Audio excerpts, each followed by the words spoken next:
Hi everyone. एक बहुत ही interesting सवाल आया है हमारे पास कि सर मैं जब लाइंस को ज़्यादा याद करता हूँ तो भूल रहा हूँ, क्या कोई सॉल्यूशन है इसका, प्लीज़ बताइए। मतलब जब आप लाइंस को याद करते हैं, इतना ज़्यादा याद कर लेते हैं, ओवर हो जाता है, वो रटते रटते रटते रटते आपके ऊपर हावी हो जाती हैं लाइंस, और उसकी वजह से क्या होता है कि आप उसको भूलने लगते हैं। अगर आपने कभी भी ट्राई किया होगा ऑडिशन बनाने का या कहीं जाके ऑडिशन देने का, तो आपने भी ये चीज़ फेस की होगी। उसको याद करिए, उस सिचुएशन को, क्या हुआ था जब आपको स्क्रिप्ट मिली, आपने उसको पढ़ा, पढ़ने के बाद उसको बहुत ज़्यादा प्रिपेयर करने की कोशिश की, 1 बार 2 बार 5 बार 10 बार 20 बार 50 बार, और वो करते करते करते आपकी एनर्जी जो थी बॉडी की वो कम हो गई, और कहीं ना कहीं एक स्ट्रेस क्रिएट होने लगा आपके दिमाग में, जिसकी वजह से हुआ क्या, जो लाइंस आपने याद की थी वो धीरे धीरे आप भूलने लगे। यानी जब हम ओवर प्रिपेयर कर लेते हैं तब भी हमारे साथ ये प्रॉब्लम होती है। अभी ओवर प्रिपेयर्डनेस वाली जो प्रॉब्लम है वो सेम डे में होती है, नेक्स्ट डे में नहीं होती है। इसको मैं आपको अच्छे से समझाता हूँ। जैसे अगर आपको आज लाइंस मिली हैं और आज ही आप उसको बार बार बार बार बार बार करे जा रहे हो, रट रहे हो रट रहे हो रट रहे हो, एक टाइम के बाद 30-40 बार करने के बाद ऐसा हो जाएगा कि आप लाइंस भूलने लग जाओगे, आप अटकने लग जाओगे, आपकी बॉडी में ऐसा फील होगा कि एनर्जी खत्म हो गई है, मोटिवेशन नहीं आएगा परफॉर्म करने का, मूड नहीं पकड़ पाओगे। जो मूड आपने पहले सोचा था इनिशियल, जब आप तीसरी चौथी बार पढ़ रहे थे तो आपके दिमाग में आया होगा कि मैं ऐसे करूंगा, इस लाइन को ऐसे बोलूंगा, लेकिन जब आप परफॉर्म कर रहे थे तो सब जीरो होने लग गया। ये होता है सेम डे में, जिस दिन आपको मोनोलॉग मिला और उसी दिन आपको परफॉर्म करना है, उसी दिन ऑडिशन देना है, ये प्रॉब्लम आपको फेस करनी पड़ती है। तो ऐसे में हम करते क्या है, ऐसे में हम करते हैं सेंस ऑफ अनप्रिपेयर्डनेस को अपने साथ रखते हैं।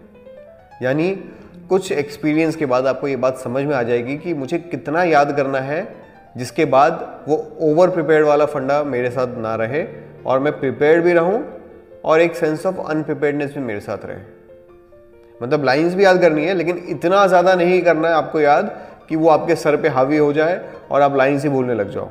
मैं आपको फिर से समझाने की कोशिश करता हूँ। ये बात मैं कर रहा हूँ सेम डे की, जिस दिन आपको मोनोलॉग मिला और उसी दिन आपको परफॉर्म करना है, तब ये प्रॉब्लम आती है कि आपके साथ बहुत बार ऐसा हुआ होगा कि आप ओवर प्रिपेयर्ड हो जाते हो और फिर लाइंस भूलने लग जाते हो, कैरेक्टर का मूड आपके हाथ से निकलने लगता है और आप उसको अच्छे से परफॉर्म नहीं कर पाते हो। लेकिन जब ये बात आती है सेकेंड डे की, यानी आज आपको लाइंस मिली हैं और कल आपको परफॉर्म करना है, तो ये प्रॉब्लम उसमें आती ही नहीं है।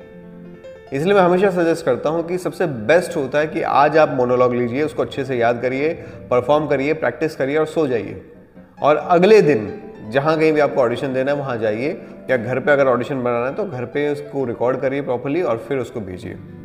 सेम डे कोशिश करिए कि इसको अवॉइड अगर जितना आप कर पाएँ उतना अच्छा होगा।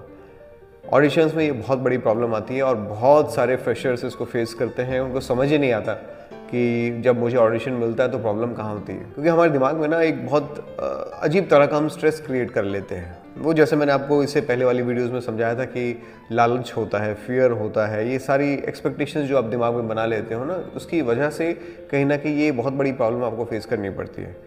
तो अब जैसे मैं तो इतने सालों से बना रहा हूँ ऑडिशंस, तो मुझे समझ में आ जाता है कि कहाँ तक मुझे कितना प्रिपेयर करना है और कितना एक अनप्रिपेयर्डनेस वाला जोन छोड़ना है, तो मैं उतने पे आके छोड़ देता हूँ। तो ये मेरा एक्सपीरियंस है। अगर आपका एक्सपीरियंस नहीं है तो आपको ये समझना पड़ेगा कि कहाँ आपको छोड़ना है। अगर आपको नहीं समझ में आ रहा तो बेस्ट है कि एक दिन का टाइम ले लीजिए अगर पॉसिबल है तो। और दूसरा, अगर आपके पास पॉसिबल नहीं है, आज ही आपको ऑडिशन बना के भेजना है, तो उस केस में आप क्या कर सकते हैं, लीजिए उसको अच्छे से याद करिए, याद करने के बाद परफॉर्म करके देखिए क्या आप बिना अटके बोल पाए। अगर एक बार भी आप बिना अटके बोल पाए या 2 बार भी बिना अटके बोल पाए तो अटेम्प्ट कर दीजिए। आप देखेंगे, आप अटेम्प्ट करेंगे, आप अच्छे से बोल लेंगे और फ्लो में करके आ जाएंगे। लेकिन अगर आप एक बार बोल पाएँ, दूसरी बार बोल पाएँ और फिर तीसरी बार ज़बरदस्ती उसको याद करने की कोशिश कर रहे हैं, चौथी बार, पांचवी बार, छठी बार, से 10-15 बार आप ज़बरदस्ती रटे जा रहे हैं बिना मतलब में उसको, वो आपके दिमाग में इतना ज़्यादा ओवर पावर हो जाएगा और फिर ना कैरेक्टर का मूड रहेगा, ना आपका फ्लो रहेगा और ना ही आपकी परफॉर्मेंस आ पाएगी, कोई एक्सप्रेशन नहीं आ पाएंगे, सब जीरो हो जाएगा। आई होप आपको ये वीडियो समझ में आई होगी कि कभी भी हमें ओवर प्रिपेयर नहीं करना है अगर बात सेम डे की होती है, और अगर बात नेक्स्ट डे की है तो आप आराम से ओवर प्रिपेयर करिए, कोई प्रॉब्लम नहीं, आप आराम से रात में सो जाइए, सुबह उठ के देखिए आपको सब कुछ याद होगा। ये मेरा नंबर है 9971402080। अगर आप मुझसे एक्टिंग सीखना चाहते हैं, एक्टिंग की बारीकियां समझना चाहते हैं, तो मुझे इस नंबर पर व्हाट्सअप करिए।